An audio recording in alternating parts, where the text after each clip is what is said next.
Assalamualaikum warahmatullahi wabarakatuh. Salam sejahtera bagi kita semua. Pada kesempatan kali ini, izinkan saya memperkenalkan diri. Nama saya Abdul Hafid. Saya adalah salah seorang dosen di Universitas Indonesia Timur, tepatnya pada Fakultas Ekonomi, Program Studi Manajemen. Dalam video ini saya akan menjelaskan pernyataan diri dosen dalam unjuk kerja Tridharma Perguruan Tinggi atau PDD UK TPT pada bidang pengajaran. Video ini merupakan salah satu prasyarat dalam kegiatan atau mengikuti sertifikasi dosen tahun 2022. Adapun mata kuliah yang akan saya paparkan pada kesempatan kali ini adalah mata kuliah pengantar ilmu ekonomi mikro. Jadi mata kuliah ini adalah mata kuliah wajib untuk mahasiswa, di mana mata kuliah ini terdiri dari 3 SKS. Mata kuliah ini saya akan menggunakan prinsip yang mencakup delivery, interaktif, dan asesmen dalam proses kegiatan pembelajaran, yang meliputi deskripsi mata kuliah, kemudian kemampuan yang diharapkan atau CPMK, capaian pembelajaran mata kuliah, kemudian materi perkuliahan, metode pembelajaran, media pembelajaran, dan sistem penilaian yang akan dilakukan selama proses perkuliahan. Terkait deskripsi mata kuliah, jadi mata kuliah ini adalah mata kuliah wajib yang terdiri dari 3 SKS yang diberikan kepada mahasiswa untuk memahami tentang ilmu ekonomi, khususnya ilmu ekonomi mikro. Topik yang dibahas dalam mata kuliah ilmu ekonomi mikro ini meliputi ilmu ekonomi, permintaan dan penawaran, teori konsumen atau perilaku konsumen, kemudian teori produksi dan biaya produksi, kemudian pasar yang meliputi pasar persaingan sempurna, pasar oligopoli, pasar monopoli, dan pasar monopolistik, serta perputaran perekonomian dalam kehidupan masyarakat. Adapun CPMK atau capaian pembelajaran mata kuliah yang diharapkan dari mata kuliah ini setelah mahasiswa mengikuti proses perkuliahan adalah: 1. Mahasiswa mampu memahami secara objektif, kritis, dan sistematis tentang ekonomi. 2. Menganalisis kasus terkait masalah-masalah ekonomi. 3. Mahasiswa mampu mengevaluasi konsep teori tentang ekonomi dengan kegiatan ekonomi yang berlaku di masyarakat. Kemudian keempat, mahasiswa mampu menggambarkan tentang ekonomi dalam kehidupan sehari-hari. Terkait materi perkuliahan, sebagaimana sudah saya jelaskan tadi, bahwa terdiri dari ilmu ekonomi. Yang pertama, di mana ilmu ekonomi ini membahas tentang konsep atau definisi awal ilmu ekonomi, kemudian membahas apa tujuan dan manfaat dari mempelajari ilmu ekonomi mikro, dan seperti apa ilmu ekonomi mikro dalam cakupannya di kehidupan sehari-hari. Kemudian juga membahas konsep permintaan dan penawaran. Permintaan penawaran ini berkaitan dengan perilaku masyarakat dalam kegiatan meminta suatu barang atau membeli suatu barang, baik antara produsen dan konsumen pada kaitan harga. Jadi jika terjadi perubahan harga, seperti apa permintaan konsumen dan seperti apa penawaran dari konsumen. Kemudian juga membahas tentang teori produksi dan biaya produksi. Terkait produksi ini, apa saja faktor produksi yang harus digunakan, bagaimana perubahan yang akan terjadi jika ada penambahan input dalam satu produksi. Kemudian terkait dengan biaya produksi adalah biaya-biaya apa saja yang digunakan dalam memproduksi dalam konteks ilmu ekonomi mikro. Kemudian membahas pada konsep pasar, di mana pasar ini terdiri dari pasar persaingan sempurna, seperti apa itu pasar persaingan sempurna, dan seperti apa itu pasar persaingan monopoli, monopolistik, dan pasar oligopoli. Kemudian metode pembelajaran. Pada kegiatan perkuliahan ini, metode pembelajaran dilakukan. Jadi kegiatan pembelajaran ini akan dilakukan secara tatap muka, secara langsung, di mana dilakukan di dalam kelas atau di ruang kelas, ada mahasiswa dan dosen. Ataupun nanti akan dilakukan secara virtual, ya, atau menggunakan Zoom atau Google Meet, tergantung situasi dan kondisi. Tetapi kita di kesempatan kali ini, selama pembelajaran 1 semester, kita akan mengusahakan pembelajaran secara tatap muka, secara langsung. Kemudian metode pembelajaran saya menggunakan metode ceramah, diskusi, tanya jawab, di mana metode ini saya anggap relevan. Kemudian saya juga menggunakan LMS pada UIT. Di sisi lain saya mengupload video pembelajaran di YouTube yang kemudian nantinya bisa dibuka oleh mahasiswa jika tidak sempat mengikuti proses perkuliahan. Kemudian saya juga melakukan pemberian tugas sebagai baik itu tugas individu maupun tugas kelompok sebagai tambahan untuk membuka cara berpikir mahasiswa yang biasanya tugas-tugas ini adalah tugas-tugas kasuistik yang terjadi di lapangan, yang kemudian mahasiswa turun ke lapangan untuk mencari solusi-solusi dari pemecahan setiap permasalahan kasus yang saya berikan. Kemudian adapun media dan alat pembelajaran yang saya gunakan, saya menggunakan proyektor atau LCD dalam proses pengajaran, atau kemudian menggunakan PowerPoint sebagai presentase untuk kemudian saya jelaskan kepada mahasiswa materi-materi secara singkat tentang gambaran materi perkuliahan itu sendiri. Kemudian menggunakan papan tulis untuk menjelaskan poin-poin yang dianggap perlu untuk kemudian dituliskan di papan tulis agar mudah dipahami oleh mahasiswa dan lebih jelas. Kemudian menggunakan laptop ya, sebagai salah satu perangkat yang bisa memudahkan dari proses pembelajaran. Selanjutnya, sistem penilaian dalam mata kuliah pengantar ilmu ekonomi mikro ini terdiri dari pertama adalah presensi dan sikap, di mana tingkat absensi mahasiswa sangat penting untuk dinilai, berapa banyak tingkat kehadiran mahasiswa. Kemudian sikap dalam hal ini adalah perilaku dan etikanya, bagaimana dia berperilaku dalam kelas, bagaimana sopan santunnya. Kemudian dengan bobot 10%. Kemudian saya juga menilai pada konteks diskusi dan keaktifan. Jadi sebesar 20%, di mana dalam proses kuliah ini saya menilai mahasiswa yang terlibat aktif, berinteraksi, memberikan pertanyaan, memberikan solusi, memberikan masukan dari segi materi-materi kuliah yang kita bahas, kita diskusikan secara bersama-sama. Kemudian saya memberikan kuis tugas mandiri dan tugas kelompok dengan bobot 20%. Kuis ini adalah salah satu bentuk pemberian tugas yang langsung dikerjakan, di mana saya memberikannya di akhir mata kuliah atau di awal mata kuliah. Jadi di akhir mata kuliah dalam artian saya menyediakan waktu 15 menit kepada teman adik-adik mahasiswa, kemudian saya memberikan soal untuk kemudian langsung dikerja. Nah, kalaupun tidak saya berikan pada saat pertemuan saat ini, maka saya akan memberikan pada pertemuan yang akan datang pada saat awal perkuliahan, di mana yang soal yang dibahas adalah terkait materi sebelumnya.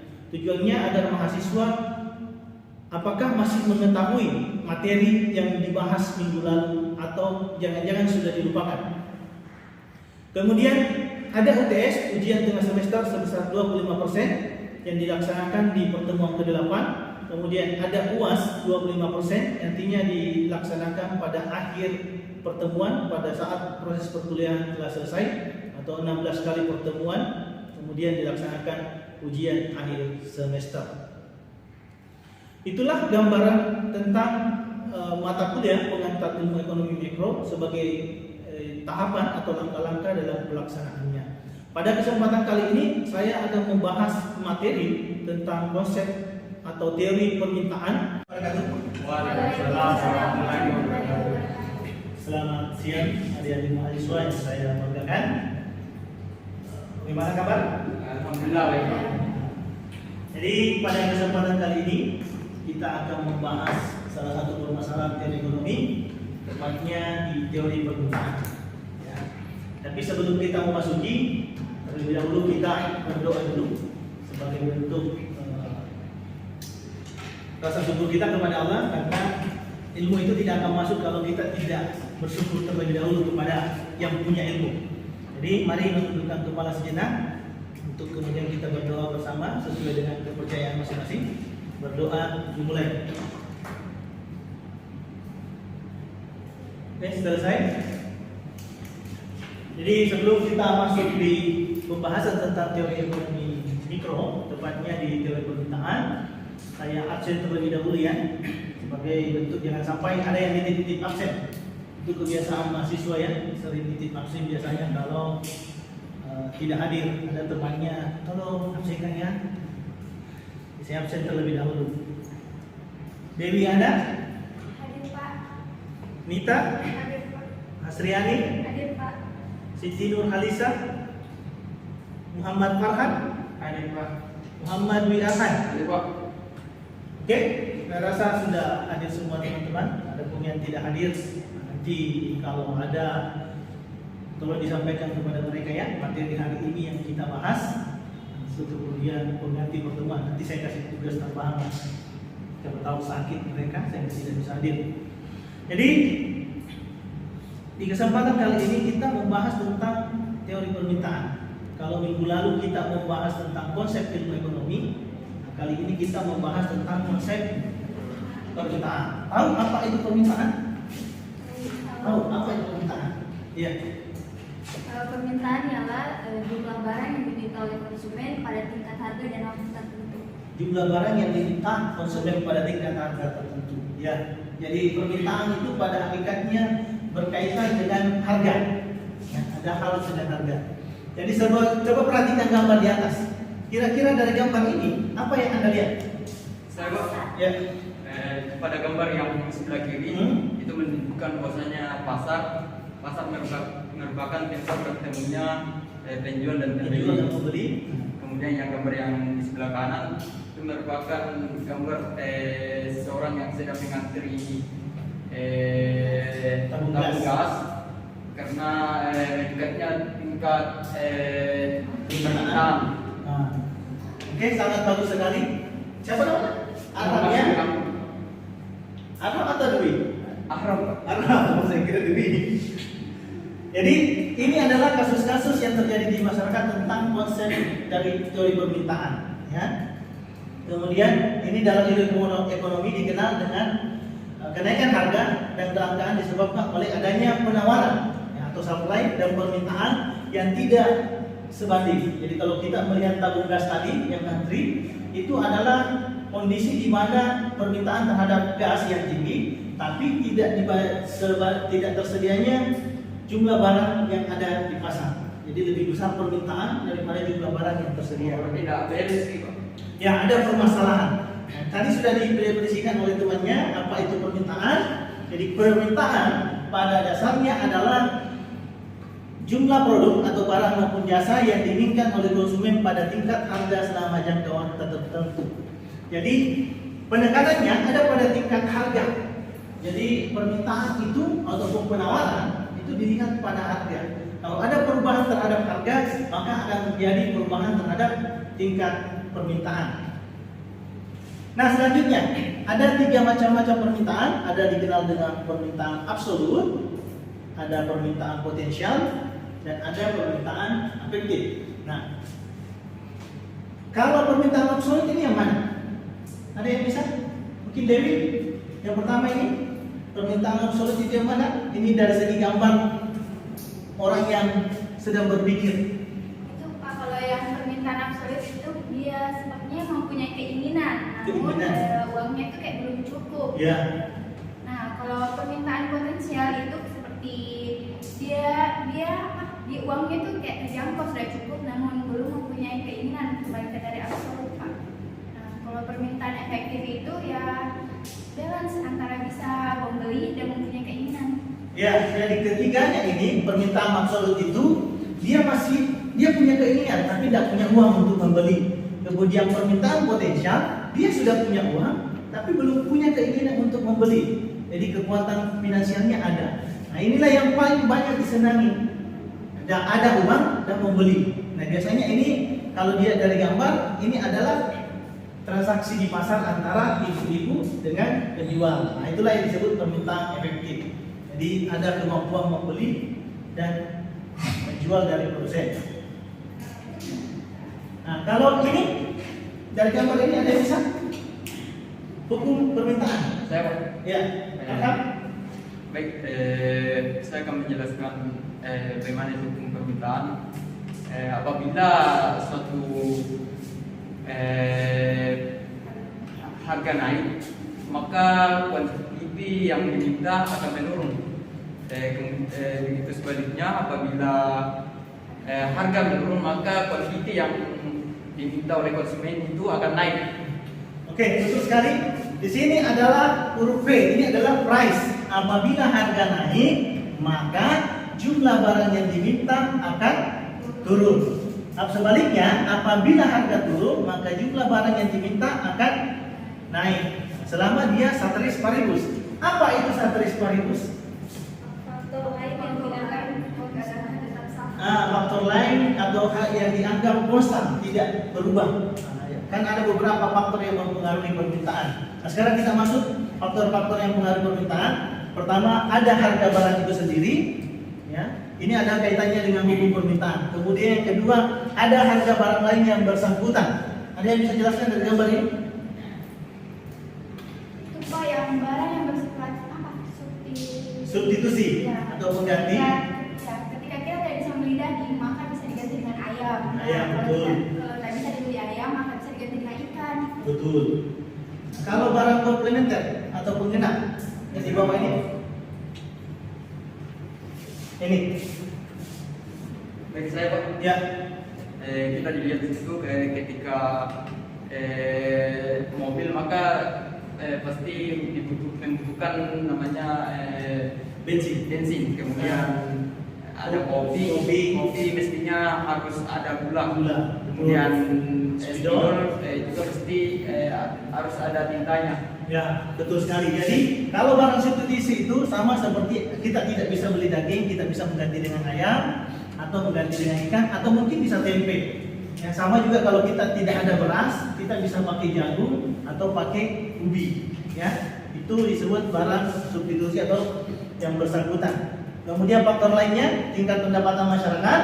Artinya semakin tinggi pendapatan seseorang, maka biasanya daya belinya akan semakin bagus, maka permintaan terhadap suatu barang akan tinggi pula. Kemudian ini selera konsumen. Nah, selera kita itu berbeda-beda.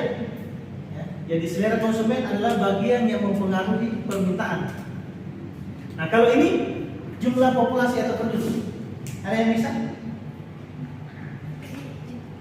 Jika Jika jumlah penduduk banyak, maka tingkat permintaan suatu produk akan meningkat.